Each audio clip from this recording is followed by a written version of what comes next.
Et on l'a vu avec lui, plusieurs enveloppes, plusieurs façons d'investir en bourse, de la plus autonome à la plus encadrée, à la plus pilotée. Andrea, la parole est à vous. Vous allez nous détailler un petit peu les solutions possibles chez Boursorama et puis les frais, bien sûr. Et puis on va peut-être surtout commencer à tout seigneur, tout honneur par le PEA, le plan d'épargne en action, qui correspond un petit peu à cette formule voilà, d'investissement boursier sur le long terme. Tout à fait, Laurent. Donc on va voir plus tard qu'on a plusieurs types de PEA. Donc là, on va parler du PEA standard. Donc on va le rappeler, hein. Donc c'est un PEA par personne, les règles. Il faut être donc majeur et contribuable. Et donc qu'est-ce qu'on y met dans son PEA? On vient d'aborder la question. Hein. On y met des actions européennes, donc de la zone euro, ou alors des SICAV, des fonds communs de placement ou des ETF qui sont également éligibles. Donc ça, c'est tous les types de produits qu'on peut mettre à l'intérieur. Quel est l'avantage du PEA? On en a parlé également tout à l'heure. La fiscalité. Voilà, cadre fiscal avantageux. On peut faire un petit rappel peut-être sur ce qui s'est passé hein, sur le PEA ces dernières années. On rappelle qu'avant, il y a encore 2 ans, effectivement, il fallait que le plan ait 8 ans pour pouvoir bénéficier de l'avantage fiscal. Comme l'assurance vie en quelque sorte. C'est ça, c'était long. Le moindre retrait avant cette période-là entraînait la clôture du plan. Aujourd'hui, nous sommes un produit qui est plus souple. Donc au bout de 5 ans, on commence déjà à avoir l'avantage fiscal. Et même en cas de retrait après 5 ans, on peut toujours effectuer des versements. Le plan n'est pas complètement clôturé. On peut encore le faire vivre, son PEA, ce qui n'était pas le cas avant non plus, puisque le moindre retrait nous empêchait auparavant de pouvoir faire des versements complémentaires. Bon. Donc ça, c'est le PEA. On rappelle le plafond aussi de versement, hein, 150 000 € en plafond de versement sur un PEA. Donc si mon épargne à un moment, parce que grâce au bon conseil de Louis, dépasse les 150 000, je ne peux plus rien verser dessus, c'est ça? Alors, vous, en tant que client, vous pouvez verser 150 000 de vos propres deniers. Par contre, si effectivement vous avez fait les bons choix et que finalement, le niveau est dépassé. Voilà, il est dépassé, vous avez investi 100 000 €, ça vaut 400 000 € aujourd'hui, vous pouvez encore investir 50 000 € de vos deniers. Les versements, il vous reste encore 50 000. Donc le PEA peut valoir beaucoup plus que 150 000, mais votre capacité de versement dessus, elle, est limitée à 150 000. On a une question très pratique de, attendez que je la retrouve, de Fred qui nous dit comment connaître les ETF compatibles avec un PEA chez Boursorama? Eh bien, chez Boursorama, en fait, vous avez un moteur de recherche ETF sur le portail d'information. Vous pouvez donc cliquer sur la rubrique et ensuite vous avez un moteur de recherche qui va apparaître.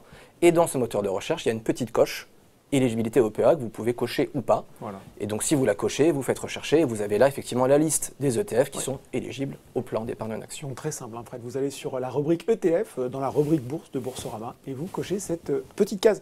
On a parlé du PEA, on va parler de son petit frère. On va parler de son petit frère. Facile, mais... alors on va faire le PEA PME d'abord, parce qu'il existe un autre, parce que tout à l'heure on a dit oui, un seul PEA, mais il existe un autre produit complémentaire aussi qui s'appelle donc le PEA PME, qui a les mêmes contraintes sur la zone géographique, donc c'est la zone euro, c'est l'Europe, et une contrainte supplémentaire qui est donc uniquement les petites et moyennes entreprises de cette zone géographique. Donc ça peut être un outil intéressant quand on a par exemple effectivement atteint le plafond sur son PEA, ça peut arriver, et c'est ce qu'on souhaite à tout le monde. On peut également en complémentarité ouvrir un PEA PME. Là du coup 75 000 € de plafond de versement si on a déjà un PEA. Si on ouvre uniquement un PEA PME et pas de PEA, là c'est 225 000 € disponibles sur l'enveloppe. Donc ça c'est PEA PME. PEA PME et le tout dernier de la gamme, le dernier né, le PEA 18-25 ans. Parce que rappelons-le encore une fois, avant la loi Pacte, qui a vraiment profondément changé les règles du PEA, seul un contribuable pouvait ouvrir un plan d'épargne en action. C'est-à-dire que quand vous étiez étudiant, rattaché au foyer fiscal de vos parents, vous n'aviez pas le droit d'ouvrir un plan d'épargne en action. Aujourd'hui ce n'est plus le cas. À 18 ans, vous pouvez décider d'ouvrir un PEA 18-25 ans. Ce qui veut dire quoi? Ce qui veut dire que du coup, vous prenez date à 18 ans, que si vous faites des versements réguliers, vous pouvez arriver à 23 ans avec un plan qui a déjà 5 ans d'ancienneté, et vous pouvez déjà commencer à 23 ans à pouvoir éventuellement retirer de l'argent ou jouer un petit peu avec votre PEA. Anciennement, il fallait attendre 31 ans. Je rappelle donc pour un jeune, c'était compliqué de lui dire attends un petit peu, ouvre ton PEA quand tu auras 23-24 ans que tu seras contribuable, et à 31 ans, tu pourras commencer à faire des retraits. Voilà, c'est un siècle pour un jeune aujourd'hui, 31 ans. Donc voilà, ça a permis un peu plus de souplesse et d'intéresser aussi une population plus jeune, du coup, à ce produit fabuleux. Et donc la règle, la petite différence avec un PEA standard, on est sur un plafond de versement de 20 000 € maximum, et qui vient, attention, amputer le plafond de ses parents. Si ses parents ont un PEA, il faut le savoir. Hein. Ça donc si je donne 20 000 euros à ma fille, moi je ne peux verser que 130 000. Et vous ne pourrez plus verser que 130 000 euros, exactement. Sinon c'est un manquement, donc il faut bien faire attention à ça. Voilà, donc l'avoir en tête, hein. Ça vient amputer un petit peu le plafond de ses parents. On a une question de Seth, je ne trouve pas le site cité pour récupérer le code d'une action. Eh bien écoutez Seth, il n'y a pas de problème, vous pouvez le trouver sur Boursorama, sur chaque fiche valeur, vous avez le nom de la valeur. Vous pouvez chercher le nom de la valeur et sur chaque fiche valeur, vous aurez ce code en dessous. Il est situé en dessous. Vous aurez les deux. Vous aurez le code ISIN et vous aurez le code Nemo dont parlait Louis. Cette information, vous la retrouvez sur toutes ces fiches valeurs. Vous pouvez faire après un simple copier-coller pour ensuite passer votre ordre. Donc là-dessus, vous allez trouver tout ce qu'il vous faut sur Boursorama. On a parlé du PEA. On va maintenant parler là aussi d'un impondérable, d'un grand classique, le compte-titre CTO, le compte-titre ordinaire. Exactement. On l'a évoqué tout à l'heure, un produit qui est complémentaire, hein, puisqu'on a eu la question, faut-il ouvrir un PEA à compte-titre? Eh bien les deux, c'est très bien mon capitaine, parce que on rappelle que le PEA, donc, il y a une limitation géographique.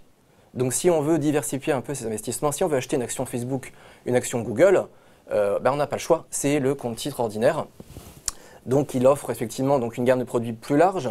Il offre également la possibilité d'investir sur des produits de bourse, les fameux produits dérivés avec de l'effet de levier, de bénéficier du SRD pour les plus experts de nos clients, hein, le système de règlement différé. Ouais. Ce sera peut-être un autre sujet. Ça sera un autre sujet, mais en tout cas, voilà, il a ses propres particularités et il offre donc un autre univers d'investissement.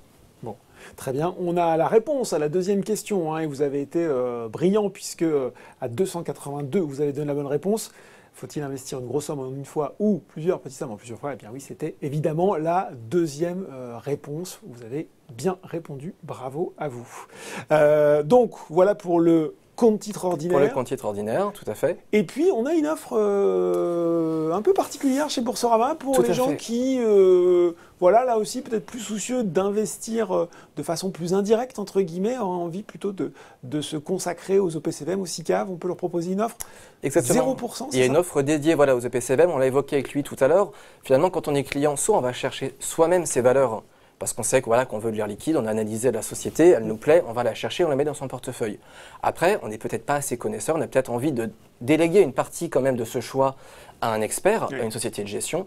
Et pour ça, donc, on a l'offre 0%, qui permet du coup, sur une sélection quand même assez large, 1500 fonds, d'avoir des droits d'entrée, donc ça fait des droits d'entrée qu'on paye quand on prend position sur la SICAV ou le FCP, d'avoir soit aucun frais, zéro, donc sur quand même presque 1000 produits, 850 exactement, soit des frais réduits. Et donc là, on peut accéder à un univers très large de produits, d'investissement, à des frais quasiment inexistants. Donc ça, si on n'est pas sûr, si on ne connaît pas bien les marchés, si on veut vraiment déléguer un petit peu le choix à des experts, on a cette offre-là qui est complètement en adéquation avec ce profil d'investisseur. Bon, pareil, peut-être on va passer de la version la plus autonome à la plus pilotée. On a aussi, voilà, j'ai envie d'investir en bourse, j'ai vu cette année 2020 en norme, mais franchement, même si Louis a été super, moi ça m'inquiète un petit peu, je préférerais déléguer la gestion à un professionnel. Qu'est-ce que vous pouvez me proposer, Andrea?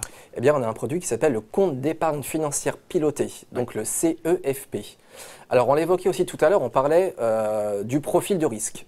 Donc, on vous disait que quand vous êtes client, vous allez ouvrir un produit, enfin ouvrir un compte titre, un PEA ou un CEFP, on vous pose tout un tas de questions. Alors oui, ça peut être long, etc. pour connaître votre horizon d'avertissement, votre profil de risque, votre comportement face au risque et votre niveau d'expertise. Une fois que vous voulez ouvrir un CEFP, parce que vous n'êtes pas sûr, la bourse, vous avez envie des performances, mais pas tellement d'y passer énormément de temps. Voilà, vous voulez déléguer. Il faut s'investir pour être investisseur. Il faut s'investir, il faut du temps, ça demande du temps. Et parfois, on n'en a pas.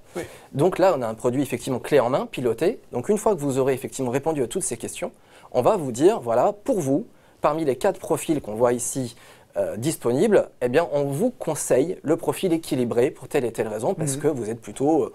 vous cherchez un risque modéré, vous ne voulez pas entrer dans un produit trop volatile, ou offensif, si au contraire vous voulez tout de suite prendre beaucoup de risques, un rendement très important avec en contrepartie du coup le risque qui va avec. Donc là, le produit clé en main, accessible dès 100 € uniquement, qui vous permet effectivement de déléguer complètement la gestion à des experts. Bon, plein de questions sur l'offre Boursorama. Laurent nous demande, est-ce que le PEA 18-25 devient un PEA classique quand on n'est plus rattaché au foyer fiscal de ses parents? Eh bien oui, c'est automatique. Du coup, effectivement, à votre 25e anniversaire, déjà, automatiquement, le plan se transforme en PEA standard, puisque vous ne pouvez pas, même si vous êtes étudiant après 25 ans, Voilà, c'est à la limite du PEA 18-25 ans, hein, c'est les fameux 25 ans. Donc il se transforme en plan standard. Et à savoir que pour ceux qui se posent la question de, attention, c'est pareil, est-ce que mon plafond de versement il est contrôlé? Oui. Tous les contrôles sont effectués en interne chez Boursorama, donc vous n'avez pas à vous poser de questions. Si vous dépassez, on vous le dit et vous ne pouvez pas effectivement effectuer le versement. Pas de mauvaise surprise, que rappelons que c'est un produit qui est engageant. Donc en cas de manquement, s'il n'y a pas de contrôle qui est mis en place, c'est la clôture du plan. C'est la punition directement avec la fiscalité à payer, tout ce qui ne fait pas plaisir. C'est pas rigolo. Voilà, c'est pas rigolo. Donc tout est contrôlé et effectivement, il se transforme en PEA standard à vos 25 ans. Bon, Yannick nous demande lui s'il peut avoir des ETF sur un compte titre à 0%, à l'offre 0%. Alors, on parle, non, c'est que OPCVM, voilà, only. Pour l'ETF, vous avez le compte titre, effectivement, et le PEA également pour pouvoir investir. Bon, voilà pour l'offre de produits Boursorama, mais il n'y a pas que des produits chez Boursorama, il y a aussi les services, tout ce qui va vous accompagner, vous aider à faire les bons choix, les meilleurs choix. Tout à fait. Déclinez-nous un peu cette offre de service. Alors là, on parle de services inclus dans l'offre. Ouais. Donc ici, rien n'est payant. Donc, gratuit. Tout est gratuit, voilà. Tout est fourni. Voilà. C'est en gros le package qu'on vous donne un petit peu quand vous devenez client, que vous voulez investir en bourse. Voilà. Qu'est-ce que vous avez en package? Vous avez d'abord des services que je vais appeler de type contenu. Donc là, il y a le fameux portail d'information Boursorama déjà, qui est le média principal en termes d'information financière en France, il faut le rappeler. Voilà, on a il faut 27 000 articles par mois, donc de quoi s'informer justement. Voilà. Et en outil complémentaire, qu'est-ce qu'on vous donne? En tant que client, vous avez des analyses exclusives, analyses fondamentales, effectuées par des grands noms, type effectivement Investir, Le Revenu. Vous avez également un morning meeting, donc c'est un peu le petit journal quotidien que vous pouvez recevoir en tant qu'investisseur, qui vous fait un petit point de marché sur les indices européens, tendance qui bouge, voilà les tendances qui bougent, le suivi des indices. Donc comme ça, tous les matins, avec votre café, vous pouvez effectivement... faut que je m'abonne pour ça, André? Il faut s'abonner, effectivement. Quand vous êtes client, vous avez un espace Mes abonnements au sein de l'environnement Boursorama. Et là, vous pouvez vous abonner, effectivement, au morning meeting et également au suivant, donc la newsletter bourse, qui est donc là envoyée hebdomadairement à nos clients le samedi. Si je ne fais pas d'erreur, c'est bien le samedi. C'est bien le samedi. C'est bien le samedi. Et là, qui vous fait un petit récapitulatif de la semaine en bourse, ce qui s'est passé, les grands moments, les articles qui paraissent les plus importants. Enfin, vous avez tout un tas d'informations pour vous décrypter la semaine de bourse. Donc là, on était sur les services de type contenu. Maintenant, ce qui va être important aussi, c'est les services de type trading. Bien sûr. Donc déjà, il faut savoir que quand vous êtes client, vous avez donc les cours de bourse Euronext en temps réel. Donc quand vous allez sur la fiche valeur d'Air Liquide, vous allez regarder Air Liquide au total. Du coup, vous voyez effectivement, on va le voir à l'écran.